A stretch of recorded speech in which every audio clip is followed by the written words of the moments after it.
आओ जीना सीखें कहानी ह्यूमैनिटी।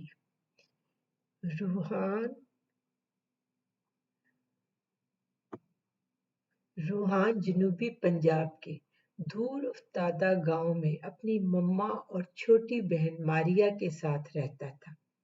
उसके वालिद की वफात हो चुकी थी, लेकिन इनकी फैमिली अपनी मेहनत, अज़मत और ईमानदारी की बदौलत न सिर्फ अपने पांव पर खड़ी थी, बल्कि इन लोगों का शुमार गांव के मुअज़्ज़िज़ीन में भी करते थे।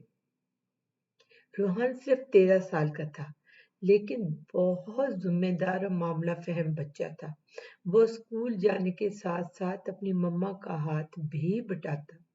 सुबह मम्मा जब नाश्ता तैयार करती तो वो बिस्तर वगैरह तय कर लेता। छोटी बहन के यूनिफॉर्म को भी अपने यूनिफॉर्म के साथ प्रेस कर देता। उसकी मम्मा नाश्ता तैयार करके खेतों की देखभाल करती तो वो बहन को लेकर स्कूल चला जाता।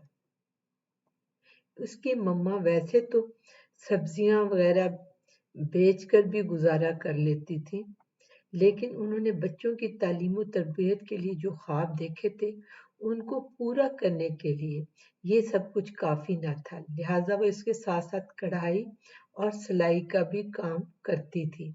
रूहान करीबी बड़े गांव से कढ़ाई और सिलाई के लिए धागे और नलकियां भी ले आता था। जब से इसकी मम्मा ने कुछ बचत करके साइकिल लेके दी थी, वो बाजार जाकर सस्ते धागे और नलकियां भी ले आता था। एक दिन वो होलसेल मार्केट की दुकान से खरीदारी कर रहा था, तो वहां एक साहब से मुलाकात हुई।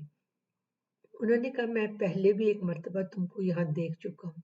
तुम किसके लिए खरीदारी करते हो? रूहान ने बताया, मैं मेरी मम्मा खेतों में काम करने के साथ साथ कढ़ाई सिलाई भी करती हैं। उसने कहा, तुम मुझे कुछ कढ़ाई के नमूने दिखा सकते हो? और अगली मर्तबा मिलने का दिन तय हो गया। अगली मर्तबा रूहान अपनी मम्मा के हाथ के बने कुछ कढ़ाई के नमूने लाया तो जाजिब साहब देखकर हैरान रह गए। उन्होंने कहा, आपकी वालदा के हाथ में तो बहुत नफासत है। फिर वो इनके घर तशरीफ लाए और उन्होंने इनकी वालदा को कुछ काम दिया और बताया कि कपड़ों का खास ख्याल रखें, ये खराब नहीं होने चाहिए। वो हाथों की कढ़ाई से बने कपड़ों के बहुत बड़े डीलर हैं और मुख्तलिफ बुटीक इनसे कपड़े खरीदते हैं। रूहान और मारिया की मम्मा कुलसूम को ये काम बहुत बेहतर लगा, क्योंकि इनसे इनकी इनकम में काबिल कदर इजाफा हो गया था। लेकिन कपड़े बहुत नाजुक और कीमती थे, जिसकी वजह से अब वो दरमियान से उठकर और कोई काम करने जाती तो पहले अच्छी तरीके से समेट कर जाना पड़ता। मारिया सिर्फ 10 साल की थी, लेकिन टांका बहुत अच्छा लगा लेती थी और बटन टाकने के अलावा रफू भी कर लेती थी। वो पूरी फैमिली काम, लगन, मेहनत, ईमानदारी से करती थी। इनका यकीन था कि दर हकीकत यही इक़दार इंसानियत की बुनियाद है। इनकी मम्मा इन्हें हमेशा बताती थी कि इंसानी हमदर्दी, रहमदिली और ईमानदारी के बगैर हम इंसान कहलाने के काबिल नहीं है। एक दिन मम्मा को हमसायगी में इमरजेंसी में जाना पड़ा और उन्हें कपड़े समेटने का वक्त ना मिला, तो मारिया ने सोचा कि मैं अपनी मम्मा का काम समेट देती हूँ। उसने आखिरी फूलों के मोती मुकम्मल किए और ड्रेस को बास्केट में रखने लगी तो करीब तपाई पर रखी स्याही से हाथ टकराया और स्याही ड्रेस पर गिर गई। वो परेशान होकर रोने लगी। इसी दौरान रूहान आ गया और रोने का सबब पूछा तो उसने बता दिया। रूहान ने मशवरा दिया कि हम खुद से नहीं धोते, बल्कि मम्मा का इंतजार कर लेते हैं।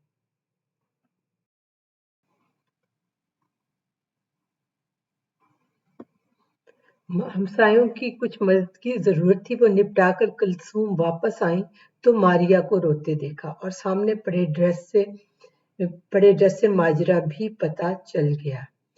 उन्होंने कहा, बेटा मैं ये साफ करने की कोशिश करती हूँ, अब रोने का कोई फायदा नहीं, क्योंकि आपने जानबूझकर तो नहीं किया।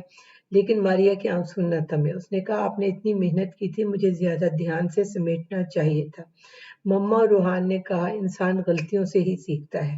कुलसूम दाग कम करने में तो कामयाब रही, लेकिन फिर भी वो तवज्जो से देखने पर नजर आता था। मम्मा ने रूहान से कहा, इस सूट की खराबी पर जाजिब साहब से कहना कि वो अपने पैसे काट ले।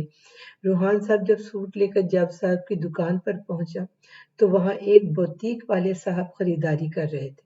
उन्होंने रूहान के हाथ में पकड़े ड्रेस के थैले पर गौर किया तो कहा, मुझे ये नए वाले भी दिखाएं। جازب صاحب نے تھیلا کھولا اور اس میں موجود 5 ڈریس نکالے اور ان صاحب نے دھلائی والے ڈریس پر ہاتھ رکھ دیا اور کہا مجھے یہ بھی دے۔ اس سے پہلے کہ جازب صاحب کچھ کہتے روحان نے کہا سر اس میں کچھ خرابی ہے۔ ان صاحب نے حیران ہو کر پوچھا وہ کیا؟ تو روحان نے سارا واقعہ بتا دیا۔ جازب صاحب اور بوتیک والے صاحب بہت متاثر ہوئے اور کہا حالانکہ اس بات کا بہت زیادہ غور کرنے پر پتہ چلتا ہے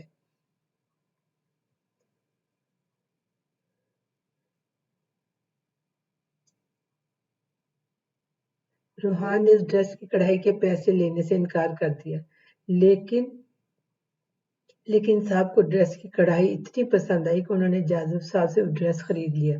جازب صاحب نے کہا اگر تم نہیں بتاتے تو بھی میں یہ ڈریس رکھ لیتا کیونکہ یہ ڈریس بہت ہی خوبصورت اور دیدہ زیب لگ رہا تھا، لیکن آپ کی بات سے پتہ چلتا ہے کہ آپ کی مما ایک خود محنتی خاتون ہی نہیں بلکہ بہترین انسان بھی ہیں جنہوں نے اپنے بچوں کو محنت کے ساتھ ساتھ انسانی اقدار بھی سکھائی ہیں۔ یقین کیجئے آپ زندگی میں ضرور کامیاب ہوں گے۔ ماریا نے اس غلطی سے اتنا کچھ سیکھا کہ وہ آنے والے وقتوں میں اس شہر کی سب سے کامیاب ڈیزائنر بنی۔ اس کے بوتیک کا پورے ملک میں شہرا تھا جبکہ روحان بھی اس شہر کا ایک نیک نام بزنس مین تھا۔ گاؤں کے لوگ آج بھی ان کی کہانیاں اپنے بچوں کو سناتے ہیں کہ اس گاؤں میں ایک تھی کلثوم اور اس کے 2 بچے روحان اور ماریا۔ رحم دلی، ہمدردی، ایمانداری، محنت اور لگن کل بھی انسانیت کی بنیادی خصوصیات تھیں، آج بھی ہیں اور آنے والے وقتوں میں بھی ہمیشہ رہیں گی۔ آپ کی توجہ کا بہت شکریہ۔ آپ کو کہانی کیسی لگی؟ انشاءاللہ تعالی اگلے وینسڈے کو پھر ملیں گے ایک نئی کہانی کے ساتھ۔ تب تک کے لیے بائے بائے، سو لانگ، اللہ حافظ۔